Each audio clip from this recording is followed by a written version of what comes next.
Hello, beautiful people. Thank you so much for coming back to my YouTube channel.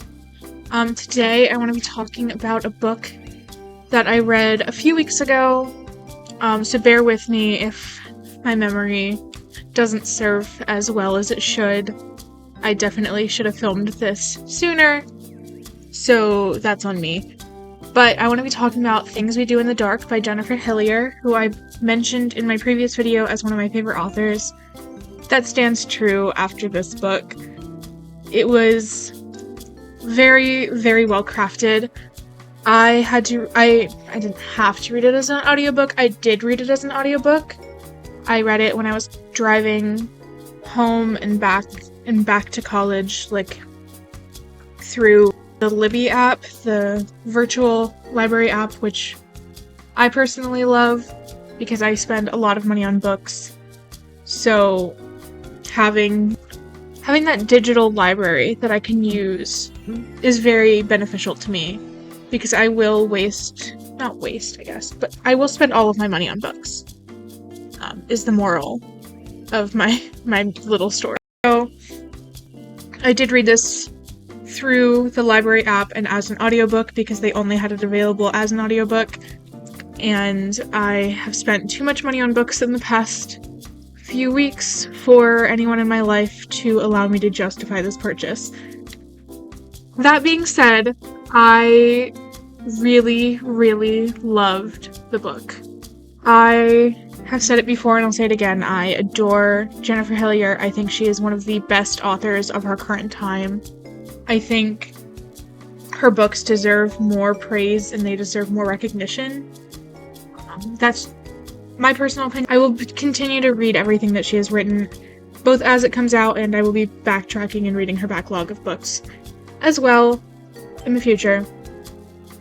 But anyways, this story followed Paris after her husband, Jimmy Peralta, was found dead in his bathtub.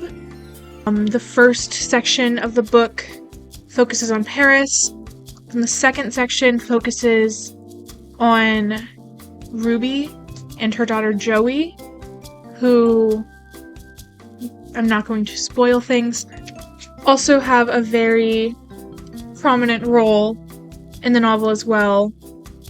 And then a different section, all the sections follow different characters, which is pretty typical of a Jennifer Hillier novel. If they're not following different characters, they're following the same character at different points in their life.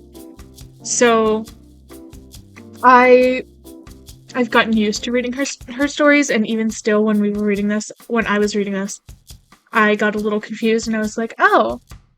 And then I remembered. But that's just me not remembering that that's how she writes. It's a writing style that I enjoy. I just wasn't expecting it, I guess. I don't want to say for sure that every single novel that she writes has that same writing style. Just the 3 that I've read so far have all had that, at least at some capacity. So if you're not a fan of that, you might want to take that into consideration. I did read this book a bit spread out, so it wasn't quite ideal for me to have not remembered that. So sometimes when I was reading it, I had to go back a few pages or a few minutes to refresh my memory because I couldn't remember which character we were on. But other than that, I think it was a truly wonderful book. If you would like a spoilered review, I might be willing to do one of those in the future. But for now, I will keep it short and sweet with that, and with the message that I think everyone should be reading Jennifer Hillier. Especially if you love thriller, it's definitely worth picking up. So yeah, that's it for this video. If you've made it to this point, tell me in the comments what your favorite color is. Mine is yellow. And I will tell the short little story because I always tell this story. In preschool, we were going around the room and everyone was supposed to be talking about what their favorite color was. And a lot of kids said pink and blue and a rainbow. But nobody said yellow, and I was the last one to go. And I felt so bad that nobody picked yellow, that I picked yellow, so that the color didn't feel bad, I guess. which, saying it out loud, yes, I know it's a bit silly, but yellow has been my favorite color since then. So yeah, thank you so much for watching. If you enjoyed this video, feel free to give it a like, a comment, subscribe to my channel, and yeah, I look forward to seeing you all again soon. Thank you!